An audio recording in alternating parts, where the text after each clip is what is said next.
سبق تو ملے گا، سیکھنے کو ملے گا، مگر مہارت حاصل نہیں ہوگی، چونکہ ان سب کے لیے سیکھنے سے زیادہ مشق کی ضرورت ہوتی ہے،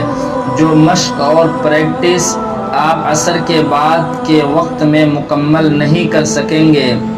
انگلش سیکھ رہے ہیں تو آپ کو اس میں بھی مشق کی ضرورت ہوتی ہے، آپ کو انگلش پڑھنے سیکھنے والوں کا ماحول ملنا چاہیے۔ کمپیوٹر سیکھ رہے ہیں تو اس کے لیے بھی مشق کی ضرورت ہوتی ہے، آپ کے پاس کمپیوٹر رہنا ضروری ہے تاکہ آپ کو جو سبق ملے آپ اس کی مشق کر سکیں، جو کہ دارالعلوم دیوبند کے رہ کر آپ ایسا نہیں کر سکتے ہیں۔ ہوگا یہ کہ آپ کا ذہن منتشر ہو جائے گا، آپ کو یکسوئی نہیں ملے گی، آپ کی صلاحیت کسی بھی چیز میں مضبوط نہیں ہوگی، درس نظامی میں خلل ہوگا، آپ کی صلاحیت اس لائن میں کم ہوتی چلی جائے گی، پھر وہی ہوگا کہ نہ خدا ہی ملا، نہ وصال صنم، نہ ادھر کے رہے نہ ادھر کے رہے۔ عصر بعد کا ہی ایک ایسا وقت ہوتا ہے جو خالی ہوتا ہے، اس میں اگر آپ سیر و تفریح نہیں کریں گے اور اپنے ذہن و دماغ کو آرام نہیں دیں گے تو مغرب بعد کس طرح سے اپنے اسباق کو حل کریں گے، مغرب بعد آپ کا ذہن و دماغ کس طرح تر و تازہ رہے گا، آپ کے ذہن و دماغ میں تو وہی چیزیں گردش کریں گی جن چیزوں کو آپ نے عصر بعد سیکھا ہے۔ میرے کہنے کا مقصد یہ ہے کہ جو لوگ یہ کہہ رہے ہیں کہ جتنے طلباء اکرام مدارس سے فارغ ہوتے ہیں اس حساب سے درس و تدریس کی خدمت انجام دینے کے لیے جگہ نہیں ہوتے، تو پھر جن کو جگہ نہیں ملے گی تو وہ کس لائن میں اپنی زندگی کو تلاش کریں گے، تو لا محالہ وہ لوگ حرام کمائی اور چندہ خوری کی طرف چلے جائیں گے۔ میرا سوال یہ ہے کہ کیا دارالعلوم دیوبند میں دوران تعلیم ہی دیگر عصری علوم اور فنون کو سیکھنے کی ضرورت ہے؟ کیا اسی وقت ان چیزوں کو سیکھنا ضروری ہے؟ کیا فراغت کے بعد ان ہنر کو اور ان فنون کو سیکھا نہیں جا سکتا، یا پھر دیگر زبان کو سیکھا نہیں جا سکتا؟ جواب یہی ہوگا کہ بالکل سیکھا جا سکتا ہے، اور دارالعلوم دیوبند نے اس کے لیے کسی کو منع بھی نہیں کیا ہے، جیسا کہ کچھ لوگ یہ کہہ رہے ہیں کہ دارالعلوم دیوبند نے انگریزی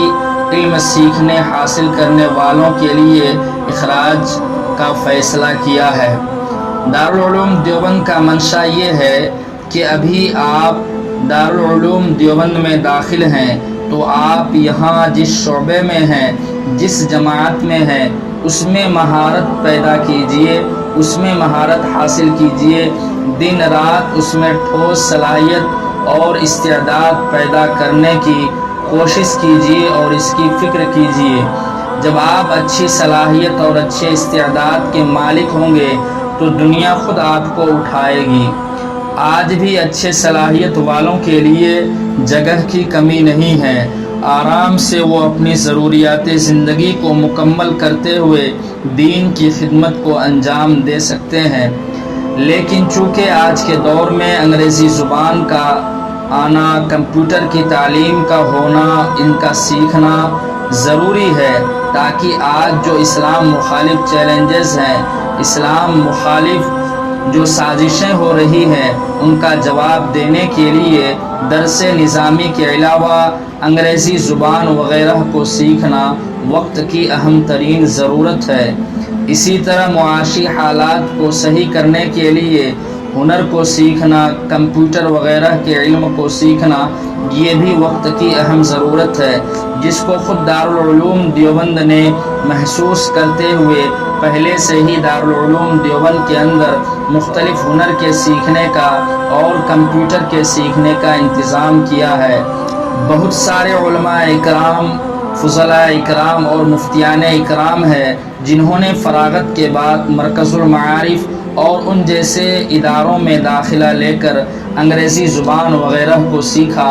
اور اس میں انہوں نے مہارت حاصل کی، جس کے بعد وہ اچھی طرح سے دین کی خدمت کر رہے ہیں اور جدید چیلنجوں کا مقابلہ بھی کر رہے ہیں۔ چلیے مان لیتے ہیں کہ کسی کے پاس فراغت کے بعد 2 سال کا وقت نہ ہو، ان کے پاس وقت کی کمی ہو، تو میرا ماننا یہ ہے کہ اگر 6 مہینے بھی محنت اور لگن کے ساتھ کسی ہنر کو سیکھا جائے اور کسی زبان کو سیکھا جائے تو آسانی کے ساتھ اس میں عبور حاصل کیا جا سکتا ہے اور اسے سیکھا جا سکتا ہے۔ اور ان کو اگر مدارس، مساجد، مکاتب میں خدمت کے لیے جگہ نہ ملے تو اس کے ذریعے سے وہ روزی روٹی کا انتظام کر سکتے ہیں۔ بس بات یہی ہے کہ انسان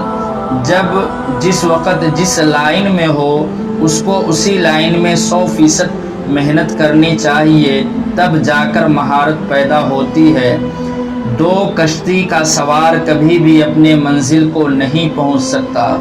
خلاصہ یہ ہے کہ دارالعلوم دیوبند نے کسی کو کوئی بھی زبان سیکھنے یا ہنر سیکھنے سے منع نہیں کیا، بلکہ دارالعلوم دیوبند کا منشا یہ ہے کہ آپ ابھی جس شعبے جس جماعت میں ہیں اس میں مہارت حاصل کریں، 2 کشتی میں ایک ساتھ سوار نہ ہو۔ امید ہے کہ آپ کو یہ تبصرہ پسند آیا ہوگا۔ آپ اس کے بارے میں، اس اعلان کے بارے میں کیا سوچتے ہیں اور اس تبصرے کے بارے میں کیا سوچتے ہیں، کمنٹ باکس میں ضرور بتائیں۔ ملیں گے پھر کسی ویڈیو میں، جب تک آپ سب اپنا خیال رکھیے گا۔ السلام علیکم ورحمۃ اللہ وبرکاتہ۔